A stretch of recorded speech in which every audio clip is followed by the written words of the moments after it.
નવલખી મેદાન ખાતે જિલ્લા પ્રભારી અને નાણામંત્રી નીતિન પટેલના હસ્તે આંગણવાડી મહિલા કાર્યકરોને માતા યશોદા એવોર્ડ તથા રમતવીર મહિલા ખેલાડીઓનો સન્માન સમારંભ યોજાયો હતો।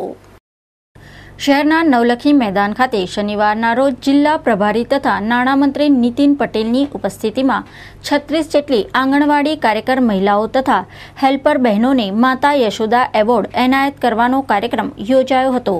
મંત્રીના હસ્તે આંગણવાડીની મહિલા કાર્યકરોને માતા યશોદા એવોર્ડ એનાયત કર્યા હતા।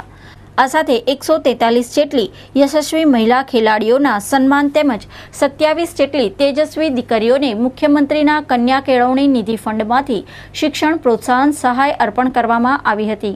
આ પ્રસંગે સાંસદ બાલુ શુક્લ, મેયર ડોક્ટર જ્યોતિબેન પંડ્યા, ધારાસભ્યો, જિલ્લા પ્રભારીઓ તથા આમંત્રિત મહેમાનો ઉપસ્થિત રહ્યા હતા। વિશ્વ મહિલા દિન નિમિત્તે આ કાર્યક્રમનું આયોજન કરવાનું હોય છે।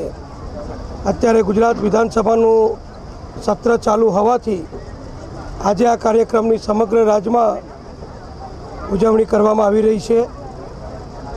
રાજ્યની, દેશની કે વિશ્વની 50% મહિલાઓ એ પણ વિકાસ યાત્રામાં ભાગીદાર છે।